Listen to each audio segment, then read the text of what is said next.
Regione è ancora dietro l'angolo.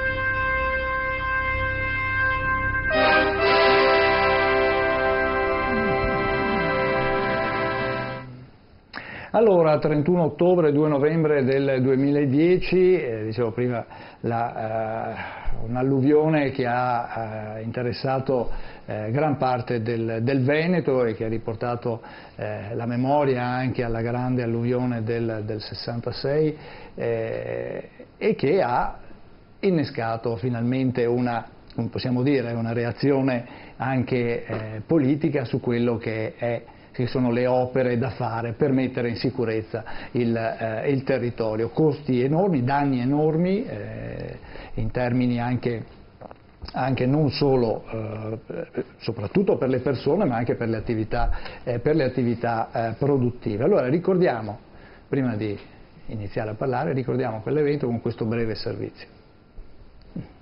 Mette in ginocchio il Veneto, pioggia battente, scirocco che scioglie le nevi e soffiando dal mare verso l'interno impedisce il deflusso fluviale. Risultato: 130 comuni veneti allagati, 3 morti e danni per 426 milioni di euro.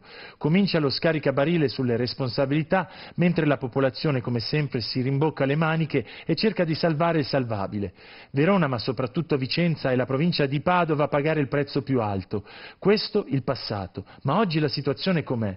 La Regione spiega in una nota: il governatore Luca Zaia ha avviato 325 opere, 280 delle quali già completate. Sono stati spesi 230 milioni di euro. Sono 650 gli interventi realizzati a vari livelli per un costo di 400 milioni, ma il totale delle opere ancora da realizzare è ben distante, 681, per un valore di 2 miliardi 607 milioni 434 mila euro. Anche se la natura ha contribuito, il vero colpevole è comunque sempre l'uomo, che costruisce dove non deve, che non manutenziona gli alvei fluviali per risparmiare.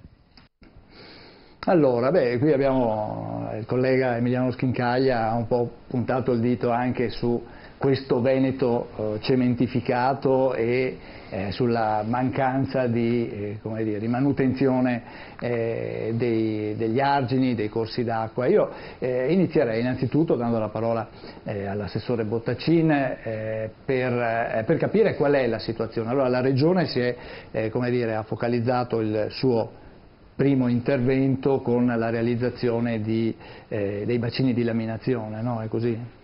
Ma i numeri sono già stati detti, insomma, nel servizio. Dopo il 2010 la prima cosa che è stata fatta è stata di mettere in fila tutte le opere che sono necessarie per mettere in sicurezza il Veneto. Mettere in sicurezza vuol dire che comunque il rischio zero non esiste, cioè vuol dire mitigazione del rischio cercando di ridurlo al minimo. È venuta fuori una cifra di 2 miliardi e 7 quasi, e quindi si trattava di intervenire iniziando da qualche parte. Io ho chiesto alle mie strutture di definire un criterio, no? Perché questo è l'elenco di tutti gli interventi da fare. Si va dall'intervento più grosso, che è l'idrovia, è a pagina 100 di questo piano, e fino all'intervento più piccolo, insomma c'è di tutto. Si trattava di metterli in ordine, perché se devi partire da una parte devi darti delle priorità, e ho consigliato di seguire un ordine che fosse scientifico. Non interveniamo prima dove c'è il sindaco che tira di più la giacchetta, perché sennò staremo sbagliando approccio. E il criterio che ho dato è quello dell'indice di rischio. Cosa vuol dire l'indice di rischio? L'indice di rischio si basa su vari elementi: la probabilità che accada un evento, il danno che può creare l'evento e la popolazione esposta a quell'evento. Combinando questi elementi viene fuori un numero che è l'indice di rischio. Più elevato è, più l'intervento diventa prioritario. Messa così sembrava facile: definisci una graduatoria e parti da quello più complicato.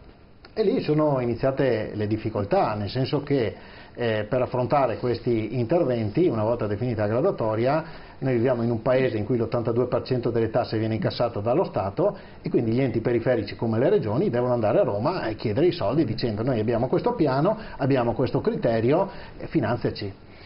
E lì abbiamo cominciato a vedere che gli approcci, il mio approccio che mi sembrava quello più logico, quello più scientifico, più sostenibile anche di fronte a un evento di questo tipo, anche con le procure, perché dobbiamo fare i conti anche con questo, oltre che con i cittadini, si è scontrato e si è visto, perché ci hanno finanziato prioritariamente le opere che interessano l'area già colpita dall'alluvione del 2010, ma non è detto che sia quella l'area più a rischio. Vabbè, sono partiti da là, hanno tenuto conto non della probabilità, non dell'effetto, ma dell'esposizione di quante persone potevano essere esposte. Infatti sono state finanziate opere che investono le città più grandi, magari neanche tutte. E quindi siamo partiti, ci hanno finanziato quello, siamo partiti da lì e vediamo nelle immagini, vediamo il primo bacino di laminazione terminato, il bacino di Caldogno, stiamo parlando di 110 ettari, quasi 4 milioni di metri cubi di acqua invasabile, e è stato terminato, sono quasi 40 milioni di intervento. Ne stiamo realizzando, e sono in avanzato stato, altri 7-8, ne abbiamo altri in progettazione, un'altra più di 10, abbiamo un intervento molto importante su Mestre che è Illusore, che è già stato finanziato, però alcuni non sono stati finanziati, penso all'idrovia, e ovviamente con i bilanci regionali 600 milioni.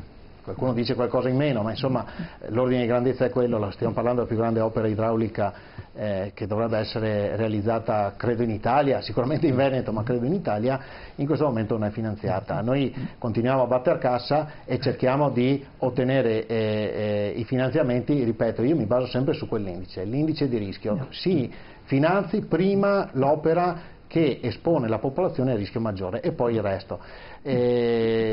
Purtroppo, ripeto, non c'è sempre un approccio di questo tipo da parte della politica. Io cerco di adottarlo, ma non sempre trovo riscontro in questo tipo. Poi le difficoltà anche nella realizzazione, oltre a quello finanziario, sono anche molte altre, magari ne parliamo più tardi. Certo. Volevo far intervenire allora il professor Dal Paus. Lei recentemente ha rilasciato un'intervista dove dice il rischio dell'alluvione è dietro l'angolo, l'abbiamo usato anche un po', no? Del disastro, anzi, è dietro l'angolo, però punta, quali sono i punti deboli del sistema, diciamo, idraulico? Tutti i grandi fiumi veneti sono in condizioni molto critiche e difficili, per cui credo che bisognerebbe fare qualche ulteriore passo avanti. Secondo me ovviamente servono soldi, servono finanziamenti, però sarebbe già importante definire con chiarezza quali interventi intendiamo intraprendere su fiumi come sono per esempio il Piave, il Livenza, il Tagliamento. E qui devo dire c'è una certa ritrosia a impegnarsi o a fare chiarezza, e questo secondo me non va bene. Io ho anche detto che sarebbe stato un buon segnale, oltre che iniziare questi interventi, e bisogna dire che dopo anni o meglio decenni di inattività. Quanti anni erano? 45 anni, no? Dall'alluvione, la redazione degli atti della Commissione De Marchi, che inquadravano con chiarezza, secondo me, la situazione e gli interventi necessari, tutti hanno soprasseduto. Poi questa alluvione del 2010 ha fatto capire al Presidente Zaia, perché credo che gli si debba dare il merito della necessità di impegnarsi in questo campo della difesa idraulica, della sicurezza idraulica, che secondo me è prioritario rispetto a qualsiasi altra azione si intenda intraprendere per promuovere lo sviluppo di una comunità. Però ripeto, mi sarebbe piaciuto molto che l'elenco della spesa, come ha detto l'assessore, fosse messo dentro in una legge regionale in cui si davano indicazioni, oltre che sui costi, sull'ordine di priorità. E perché una legge? Perché il mio timore è che cambiando il governatore potrebbe anche venire uno che non ama queste cose, che ama altre cose, che ama far strade. E quindi potrebbe rallentare l'iter. E tutto potrebbe essere di nuovo messo così in secondo piano, sullo sfondo, come è stato per oltre 40 anni.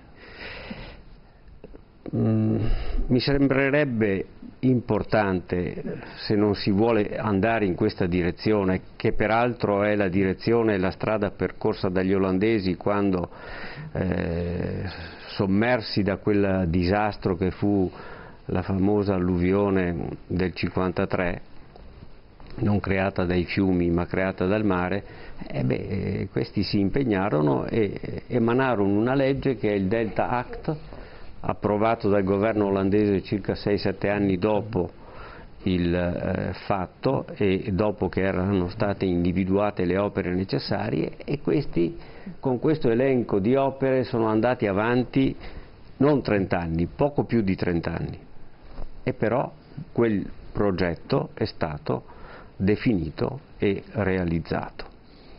Anche qui potremmo fare questo, perché il tempo che abbiamo davanti per arrivare a condizioni di sicurezza più decenti di quelle attuali è un tempo lungo. Se noi ci impegnassimo ad attuare tutte quelle opere che sono state individuate e indicate, potremmo impiegare 30 anni, 40 anni. Quindi un tempo lunghissimo che ci espone comunque a... Che ci espone al rischio che una parte della politica, ahimè, pensi diversamente, no? E sì, e che possa quindi prenda strade diverse. Non sarebbe niente di strano, perché diciamo che queste situazioni le abbiamo vissute. Allora ho qui l'assessore, approfitto per chiedergli: proviamo a dire che cosa intende la Regione fare sul Piave, che cosa intende la Regione fare sull'Ivenza e sul tagliamento, dove c'è un conflitto palese con la regione autonoma Friuli Venezia Giulia, che coltiva delle idee che dal punto di vista idraulico sono le idee di un pazzarellone. Forse bisognerebbe usare il femminile, perché il vertice in questo momento è femminile, no? Chiamatela a dire se è concepibile, come ha ricordato l'assessore. Cosa ci sarebbe da fare lì? Dopo... dica il governatore o la governatrice del Friuli come intende ridurre le piene del tagliamento alla Tisana a 4.000 metri cubi secondo, no? Perché la Commissione De Marchi disse che all'uscita dal bacino montano erano 5.000 i metri cubi secondo della piena del 66, poi indicò nella diga di Pinzano la soluzione del problema. Poi la diga di Pinzano fu osteggiata e allora si pensò alle casse di espansione immediatamente a valle di Pinzano, ma la diga di Pinzano 95 milioni di metri cubi di invaso, le casse di espansione 45 milioni. Allora come si poteva superare questa differenza? La si supera perché il massimo organo preposto alla pianificazione in campo idraulico decise che la piena non era più di 5.000 metri cubi secondo, ma 4.650, in modo che allora la soluzione delle casse di espansione poteva ancora andare bene. E poi chi di cassa di espansione ferisce, di cassa di espansione perisce, perché questo è avvenuto e non si fanno più neanche le casse di espansione a valle di Pinzano. E allora cosa intende fare la governatrice del Friuli, signora Serracchiani? Dica cosa intende fare, perché 4.650 metri cubi secondo non passano attraverso la Tisana. Certo. D'Ascanio, è un problema politico, quindi cosa dice? La difesa idraulica, nelle scelte, nella pianificazione? Premesso che io non ho l'esperienza e la competenza del professor Dal Pauso, mi sembra però che segni una differenza. Il professore dice: occupiamoci delle cose grandi, che sono quelle più pericolose. Io da quando lavoro in agricoltura poi lei fa parte anche ho un po' di esperienza dei consorzi di bonifica. Se c'è una cosa che mi ha sempre sorpreso è la lentezza. Cioè, mediamente si pensava, si progettava un'opera e si vedeva finita dopo 20 anni, 15 anni, 16 anni. Cioè, se io penso all'Iminella Fossetta, lo scolmatore ultimo è stato pensato 20 anni fa. Ora, bene che ho visto degli esempi positivi, non so se abbiamo fatto presto a fare le casse perché ci ha lavorato direttamente Zaia, però comunque i risultati ci sono e questo va bene. Personalmente non sono tanto convinto che poi le casse di laminazione a quei livelli lì siano sufficienti, il professore me lo saprà dire, per proteggerci dalla piena di una specie di torrente qual è il Bacchiglione, che è velocissimo nel crescere e che ci ha messo sempre in crisi. Anche lì nel nostro piccolo, anche su Padova, abbiamo problemi di quanta ne arriva e quanta ne esce da Padova. Anche lì è un bel problema. È evidente probabilmente che quelli sono i pericoli maggiori.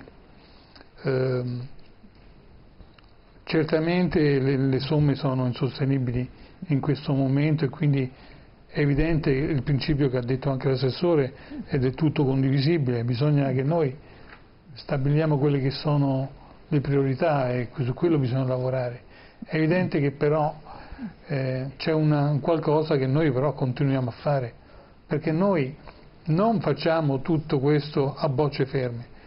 Contemporaneamente, mentre pensiamo a come risolvere i temi della salvaguardia idraulica, continuiamo a cementificare, distruggere il territorio in qualche maniera, renderlo ancora più difficile da governare. Credo che anche questo è un elemento perché adesso non so da quando è stato fatto il piano De Marzi quello che è cambiato, diciamo, se è stato già studiato e sufficientemente letto, perché poi le cose importanti, ad esempio si parlava prima dell'asta che dovrebbe portare l'acqua da Padova verso il mare, e lì l'idrovia Padova-Venezia o Padova-Mare, concepita per altri scopi, e lì noi ci auguriamo che possa essere utilizzata. Sappiamo che ci sono problemi nel veneziano a finire, diciamo, quello che manca di canalizzazione. È evidente che purtroppo c'è anche quello che diceva qualcuno prima, mi sembra, con l'assessore, cioè che ogni volta che si pensa una cosa immediatamente si solleva i contrari, no? Si sollevano, per cui è anche difficile poi non proseguire. Io devo dire che al di là della salvaguardia, che chiaramente è importante e fondamentale, oggi possiamo dire che non è certo l'agricoltura il primo soggetto che è interessato alla salvaguardia idraulica. Una volta si lavorava per mettere l'agricoltura nelle condizioni, oggi sono soprattutto le abitazioni civili, i grandi insediamenti industriali, certo, i grandi insediamenti artigianali che hanno bisogno di essere protetti perché hanno veramente grandi difficoltà. Però credo che qualcosa noi dobbiamo anche guardare verso il futuro. Adesso stiamo parlando della salvaguardia, ma credo che dobbiamo anche un attimo provare a ragionare in maniera diversa. Sì, ne parliamo dopo anche. Professor Casen, allora, la salvaguardia, intanto abbiamo perso una memoria storica che è stata la gestione della tutta la rete idraulica del Veneto. Noi abbiamo abbandonato canali, quando il Veneto si muoveva attraverso i canali, il commercio passava attraverso i canali, ma io ve lo ricordo, prima che chiudessero i ponti, via dei ponti romani, passavano i barconi che portavano il carbone, la sabbia, il pesce, perché lì c'era la pescheria. Di notte arrivavano i barconi e scaricavano il pesce dove poi c'era il cinema Eden e adesso c'è un supermercato, no? Dove passa il tram. E funzionava, la rete idrica funzionava e veniva governata, poi un po' alla volta è stata abbandonata, l'acqua era qualcosa di negativo, dovevamo andare tutti sull'asfalto, dovevamo passare attraverso i ponti e quindi la cosa è stata dimenticata. Questa dimenticanza ha creato quello che poi si è venuto a constatare successivamente con le grandi piogge e le grandi alluvioni. Ma quello che è stata un'intuizione grande, che poi si è rivelata anche l'opportunità per dare un altro senso, è stata l'idrovia. L'idrovia doveva essere una sorta di arteria che portava il commercio verso l'interno, quindi verso Padova, e poi successivamente si pensava anche verso Vicenza, no? Dove si collegava le retroterra col mare, che poi è sempre stata l'idea della Repubblica Veneta. E questa idrovia è stata cominciata e poi dimenticata, e nonostante tutti i tentativi di riprenderla, e poi quando finalmente qualcuno disse la riprendiamo, ma ormai le chiatte sono troppo grandi, bisognerebbe allargarla, quindi tanto vale asfaltarla e trasformiamola in una sorta di superstrada. E queste sono proposte che sono inconcepibili. Questa idrovia, che sostanzialmente esiste, che andrebbe perfezionata, e anche ritengo Dal Paus è più competente di me, potrebbe essere una riserva d'acqua, perché noi d'estate abbiamo rischio incendi, una riserva d'acqua perché quest'estate abbiamo avuto una siccità e quella era una grande riserva idrica per l'agricoltura, e anche non per l'agricoltura, anche per l'industria, che continua a pompare l'acqua da sotto, e questo crea grossi problemi, e continua a scaricare l'acqua sotto, che ha creato inquinamento e tutto il resto. E così vale per gli altri fiumi. Abbiamo fiumi che non vengono puliti da decenni, quindi il fondo dei fiumi si è sollevato.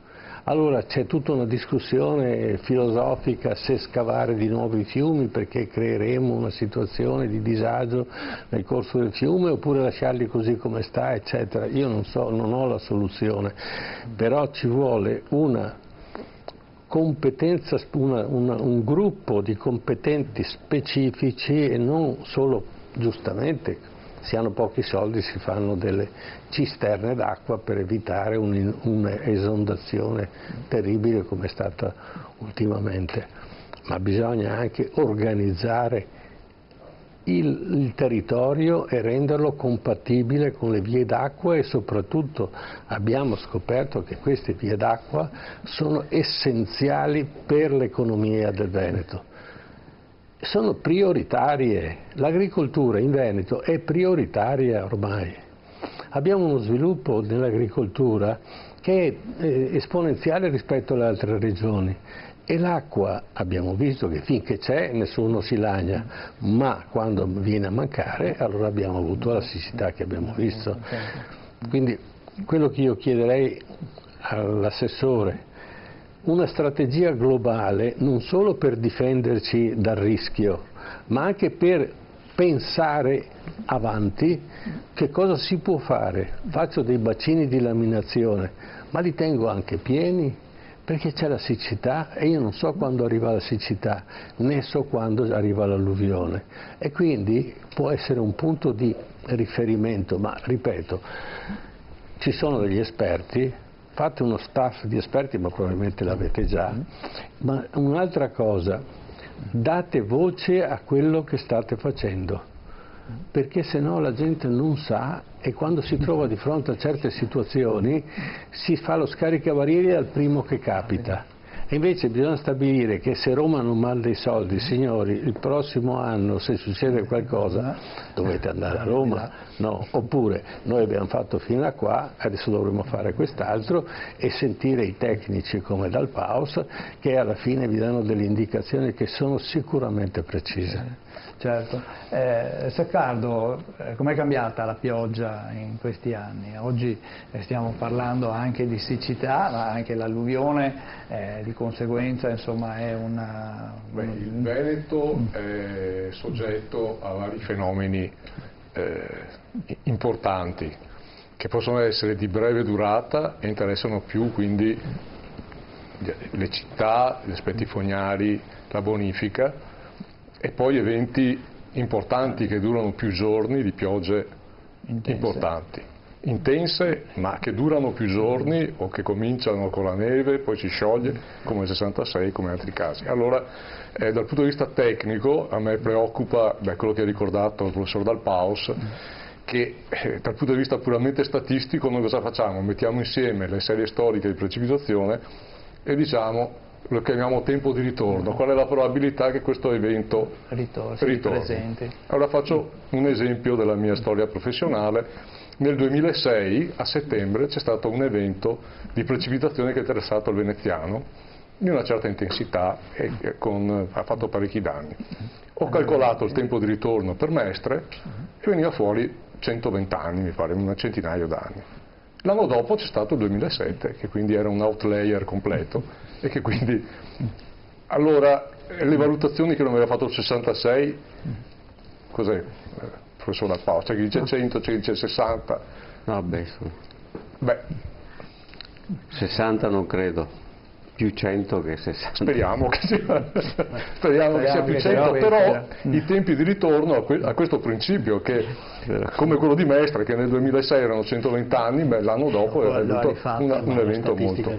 La statistica è così, ma purtroppo gli eventi sono di questo tipo. Però, Saccardo, sei entrato in un campo che è minato, no? Perché c'è chi ormai contesta il significato scientifico di questo tempo di ritorno, no? Perché presuppone quel riferimento che la serie statistica che tu stai trattando sia stazionaria. Omogenea. Tu stesso hai detto che non lo è, perché chi dice che stiamo vivendo un momento di cambiamento, no, a livello climatico mina alla base quei concetti. Ma detto questo, insomma, io direi che può essere che siamo in questa stagione disastrosa dei cambiamenti climatici, no? Però io insisto nel dire, guardiamo anche quello che abbiamo fatto noi e proviamo a metter mano a quello che abbiamo fatto di male, perché di male ne abbiamo fatto tantissimo.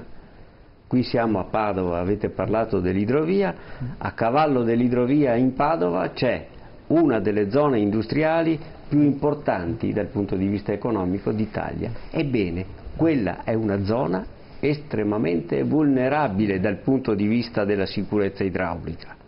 Poi ci volevano mettere anche l'ospedale, perché così potevamo toglierci il piacere di andare in ospedale in barca. Cosa facciamo? Cosa fa l'uomo? Ma non è la sola situazione, perché parlavate prima della cementificazione, certamente un problema anche questo, no?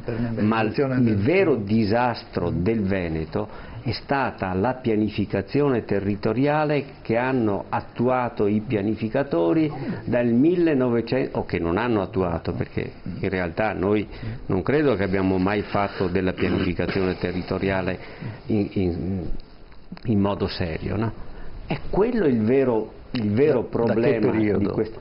Dal 1900, direi dal dopoguerra in poi, ma soprattutto in modo eclatante dal 60 in poi, no? Ci siamo messi dove dovevamo star lontano, no? Perché se tu ti metti su una località che si chiama Paltana, tanto per dirne una, no? Non è tanto promettente il nome, certo. O se ti metti a cavallo dello Scolo delle Basse, anche là non va bene. Magari un sospetto potrebbe venire.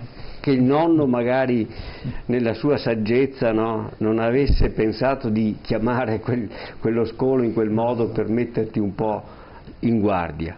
E il Retrone a Vicenza, a cavallo del quale hanno fatto anche là una zona industriale, quella di Sant'Agostino, ma che significato ha questo nome Retrone? Non ti fa riflettere che può andare indietro perché il Bacchiglione lo rigurgita e lo fa esondare? Lo spinge indietro. Ma ci abbiamo anche costruito il Palazzo di Giustizia alla confluenza fra il Retrone e il Bacchiglione. Io così, un po' per ridere, ho detto, così il procuratore della Repubblica si trova sul posto nel momento dei fatti. È possibile? È possibile? Non può essere questo il segno di un comportamento saggio, parola troppo impegnativa, prudente. Almeno siamo un po' più prudenti, quindi va bene invocare questa situazione disgraziata in cui viviamo, il Padre Eterno che non ci vuol bene e ci fa vivere cambiamenti climatici terrificanti, ma detto questo, guardiamo a quello che abbiamo fatto noi, no? Che magari a quello che abbiamo fatto noi siamo in grado di mettere mano e di porre rimedio. Allora andiamo un attimo in pubblicità e dopo, appena rientriamo, diamo la parola all'assessore Bottaccini perché ha un po' di cose a cui rispondere. Risposte A tra da poco.